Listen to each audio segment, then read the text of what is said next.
I think it's interesting. I mean, I'm here not just to talk about enhancement, really. Whilst I've co-founded a business that's called Enhanced Editions. I've been in publishing for 13 years now. I began my career as an editor at Canongate Books. Well, actually not as an editor, as a dog's body at Canongate Books.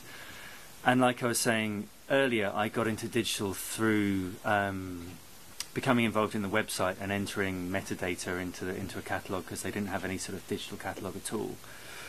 And started editing the Canongate website, where I just began to realise that I could connect with a huge number of readers, or a modest amount of very passionate readers, who were extremely interested in the books that we were publishing at Canongate at the time. And this was in sort of 99, 2000, I became really surprised and evangelical about what this meant for publishing.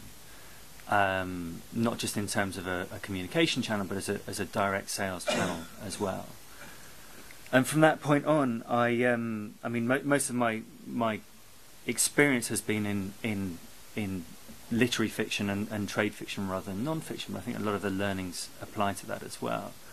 From that point on, I just became sort of really clear that the future of publishing was not threatened by technology, but that actually it was bound up in its successful embrace of technology. And this is something that I've spent the last 13 years evangelizing about, although I don't I wasn't in a church doing it like this. It's a similar architectural setup, but it's only in the last 2 years that it's really begun to see that these opportunities, where we're going to in publishing is possibly bigger than where we've come from in terms of the audience that we can reach, the kind of products that we can create, and certainly the change that we're going to go through. And for me, I think as a marketeer, the most powerful thing of this is that for me, publishing is about marketing. It's about the successful matchmaking of reader to writer.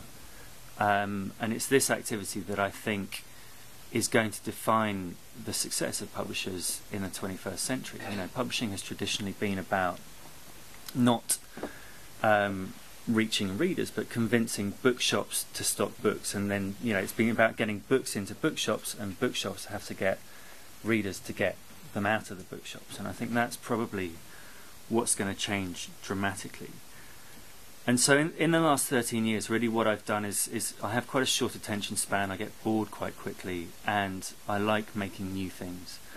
But I hate failure, and I've had a lot of failures, had a lot of successes in this time. And so what I've become very interested in is commercially driven, reader-focused innovation, and what can happen with that. And there's all sorts of different things that I've done, from running e-commerce websites for Canongate, building up digitising Granta Magazine's entire archive and building them an e-commerce website, to viral marketing, making pop promos for books in the early noughties. I produced a social reading a community, a global book group for Doris Lessing's The Golden Notebook, which was a complete and utter disaster. But effectively tried to bring readers all around the world together with an 800-page feminist tract without any structure whatsoever.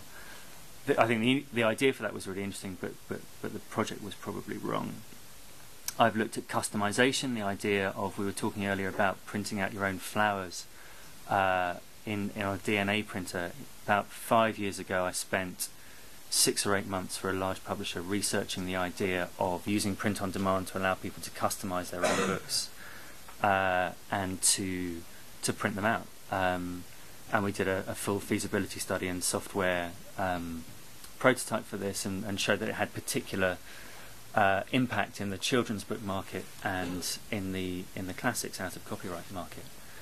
And the business case was strong, but the publishing house didn't quite have the even though there was about a £2 million revenue line for it year on year, didn't take it forwards, which is of course their prerogative. And I think what's quite interesting from my perspective as trying to drive innovation and doing it with publishers is it's interesting to have seen the resistance to that innovation within publishing. There's quite a lot of a mindset, or there has been a mindset, which I think, you know, everybody who's talking here today is showing is no longer the case, that if it's not book shaped, it's not publishing.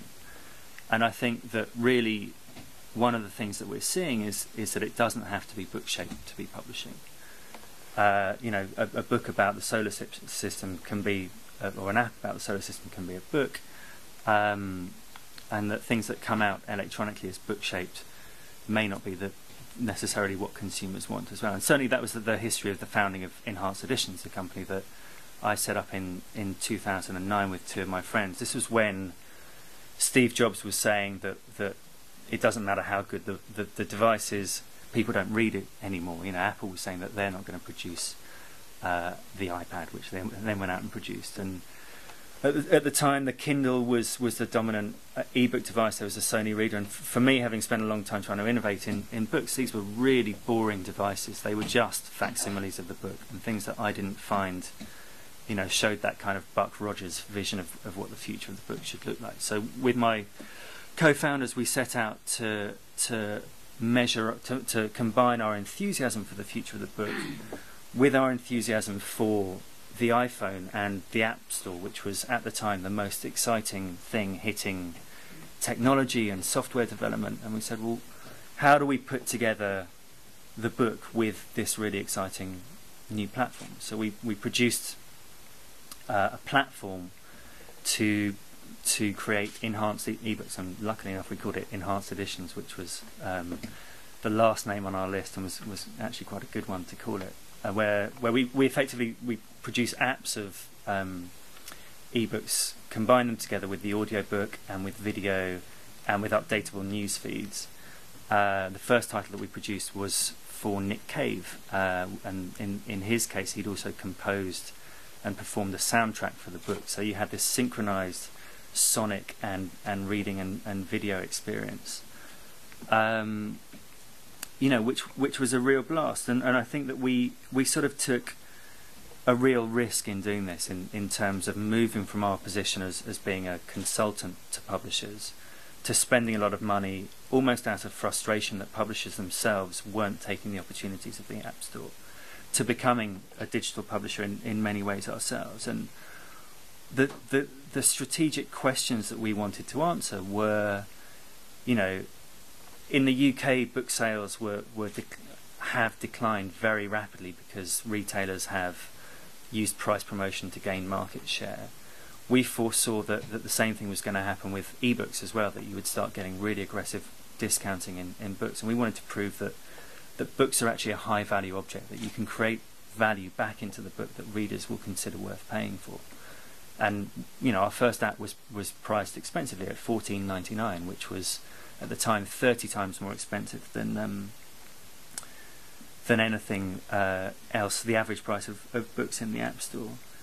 But we knew that we wanted to make it good. We wanted to make it something that users would delight in. But we also, like I was saying, we wanted to track stuff. And all of my background in marketing shows that, you know, whilst it's not always good news, the ability of the web to track and capture insight about what your users are doing is, you don't get that from, you know, newspaper articles. You don't get it from posters in the underground.